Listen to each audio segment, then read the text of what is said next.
दहशतगर्दी के वाक़यात और क्रिमिनल जस्टिस की नाकामी की वजह से मिलिट्री कोर्ट्स कायम की गई। 4 साल में 646 केसेस निपटाए गए। सिविल कोर्ट्स का सिस्टम सुस्त है। मिलिट्री कोर्ट्स में तौसी का फैसला पार्लियामेंट करेगी। DGISPR major general Asif Ghafoor की निजी टीवी से गुफ्तगू।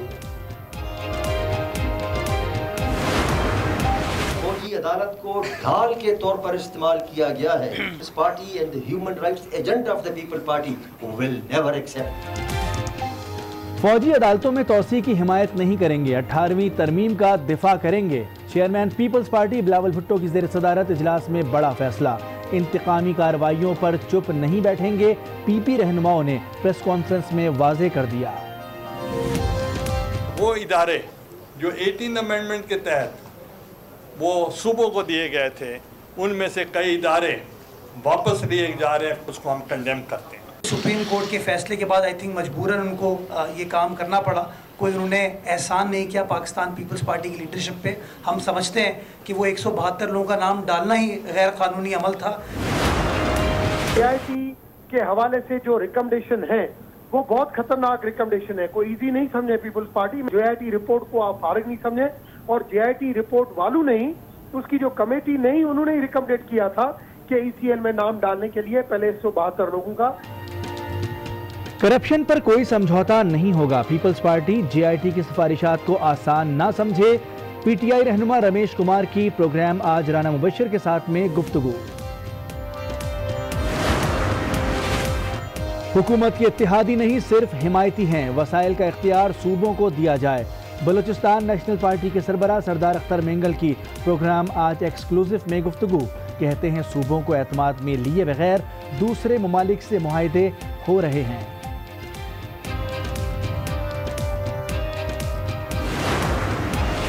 लाइन ऑफ कंट्रोल पर बेलगाम भारतीय फौजियों को डाली पाक फौज ने लगाम। ISPR के मुताबिक भारतीय फौज ने बिला इख्तियार फायरिंग करके खोई रट्टा और कोट खतीरा सेक्टर पर शहरी आबादी को निशाना बनाया। पाक फौज ने भरपूर जवाबी कार्रवाई करते हुए 3 भारतीय फौजियों को जहन्नुम वासिल कर दिया। 2 जख्मी भी हुए। अफगान अमल में पाकिस्तान की कोशिशें रंग लाने लगी। पाकिस्तान की हिकमत अमली अफगान तालिबान और अमरीका को मुज़ाकरात की मेज़ पर ले आई। अफगान तालिबान ने इस्लामाबाद में मुज़ाकरात पर रजामंदी जाहिर कर दी। हतमी तारीख का ऐलान चंद रोज़ में मुतवक्के। मुज़ाकरात में सऊदीया, कतर और पाकिस्तान को भी फरीक बनाया जाए, अफगान तालिबान की तजवीज़। सूबों को बाइख्तियार बनाने से ज्यादा अहम अवाम को बाइख्तियार बनाना है। 18वीं तरमीम के जरिए डेवोल्यूशन ऑफ पावर नहीं हुआ है, बल्कि एक्यूमुलेशन ऑफ पावर हुआ है। 18वीं तरमीम के जरिए हमें धोखा दिया गया। सूबों के बजाय अवाम को बाइख्तियार बनाना है। खालिद मकबूल सिद्दीकी का हैदराबाद में जलसे से खिताब। कहा, जब भी जमहूरियत को जरूरत पड़ी MQM ने साथ दिया। वज़ीर आज़म वादों के मुताबिक सिंध के शहरियों को हक दें। आपको 18वीं तरमीम को देखना पड़ेगा, NFC अवार्ड को देखना पड़ेगा। अगर वफाक ने करना है तो फिर वफाक जाहिर है कि उसके वसाइल में हिस्सा उसका ज़्यादा होना चाहिए। अगर सूबों ने करना है तो फिर सूबों का मामला है कि उन्होंने कैसे किस तरह से देखना है, किस तरह करना है। 18वीं तरमीम के तहत वसाइल सूबों को तफवीज़ किए गए। वफाक सूबों की जिम्मेदारी कैसे उठा सकता है? वज़ीर इत्तलात फवाद चौधरी का सवाल। बोले, हुकूमत पायदार और मुस्तहकम मईशत की बुनियाद रखने के लिए पुरअज़्म है। कराची में तजावुज़ात के खिलाफ ऑपरेशन जारी। हिल पार्क में भी बिल्डोजर चल गए। 20 एकड़ से ज़ायद तिराजी वागुजार। पार्क में CPLC का दफ्तर ना गिर सका। म्यूनसिपल कमिश्नर कराची का बिल्डिंग को KMC का दफ्तर बनाने का ऐलान।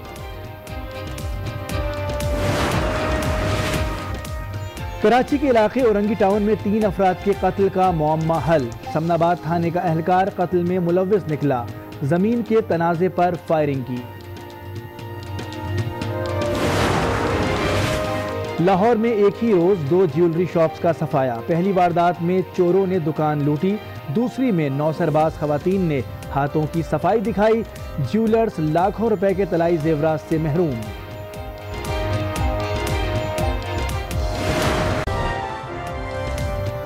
अस्सलाम वालेकुम, मैं हूं मोनिस रजा। हेडलाइंस आपने मुलाहिजा की।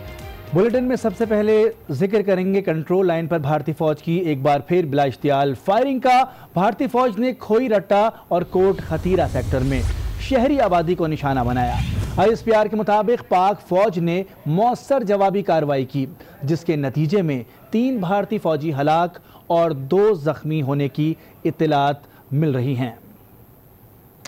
भारतीय चेक पोस्टों को भी शदीद नुकसान पहुंचाया गया। पाक फौज की जानिब से कंट्रोल लाइन पर सीज फायर मुआहिदा है, लेकिन भारत अक्सर व बेशतर मुआहिदे की खिलाफ वर्जी करता है और पाकिस्तानी इलाके में शहरी आबादी को खौफजदा करने के लिए उनके घरों को निशाना बनाता है।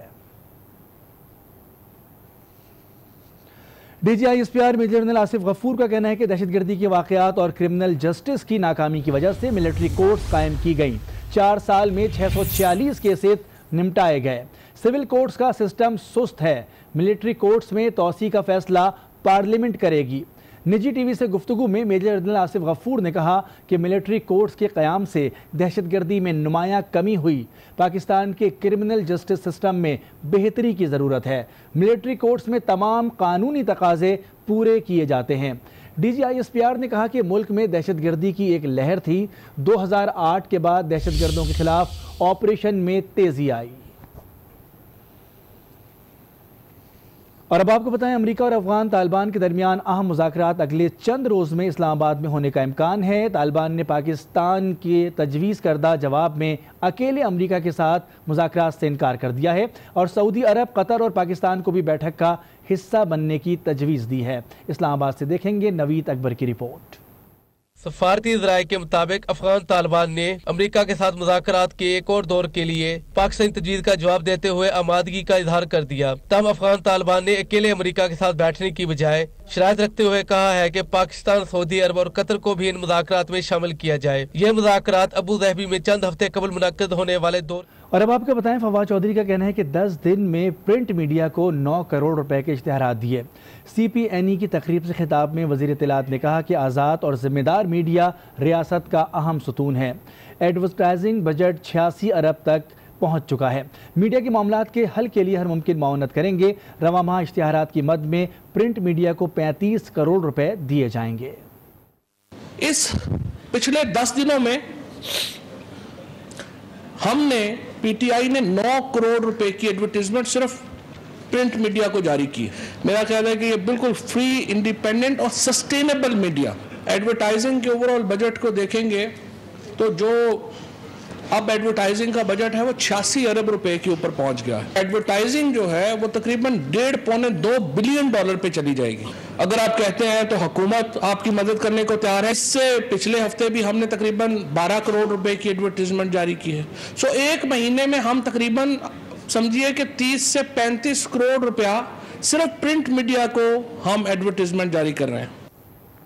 फवाद चौधरी का कहना है कि 18वीं तरमीम के तहत वसाइल सूबों को तफवीज़ किए गए।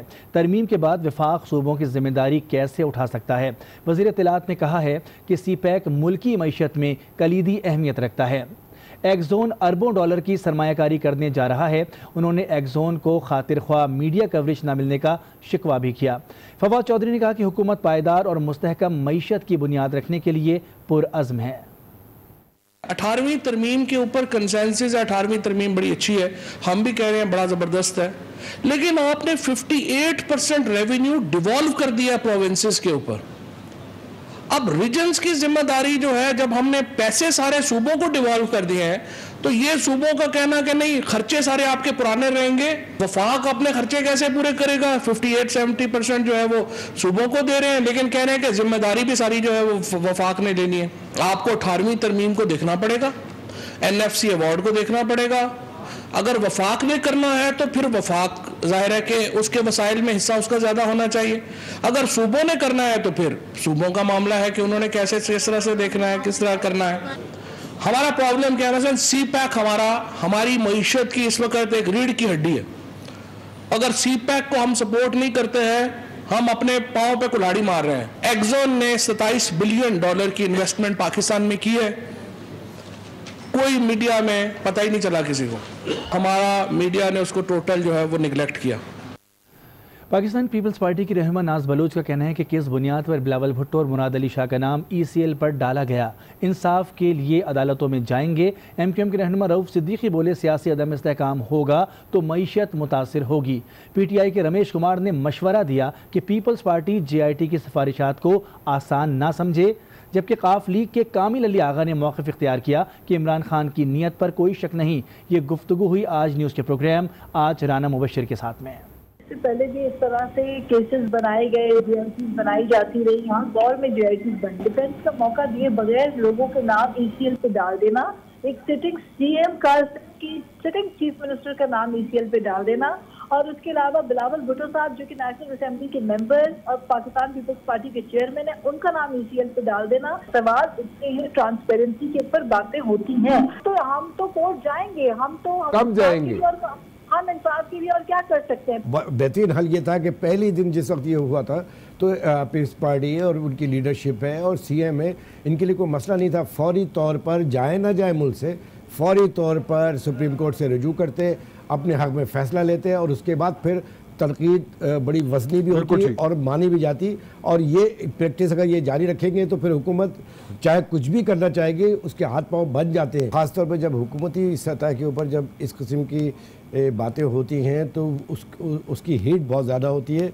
और ये सिर्फ एक सिंगल आउट नहीं होता बल्कि ये पूरे मुल्क और बैरून मुल्क में भी जाकर ये प्रॉब्लम होता है। JIT के हवाले से जो रिकमेंडेशन है वो बहुत खतरनाक रिकमेंडेशन है। कोई इजी नहीं समझे पीपल्स पार्टी में। JIT रिपोर्ट को आप फारिग नहीं समझे, और JIT रिपोर्ट वालों नहीं, उसकी जो कमेटी नहीं, उन्होंने ही रिकमेंडेड किया था कि ECL में नाम डालने के लिए पहले 172 लोगों का। इमरान खान की नीयत पे किसी को शक नहीं है, वो कोशिश कर रहा है, मेहनत कर रहा है, वो इस मुल्क की मईशत जो है उसको संभालने की कोशिश कर रहा है।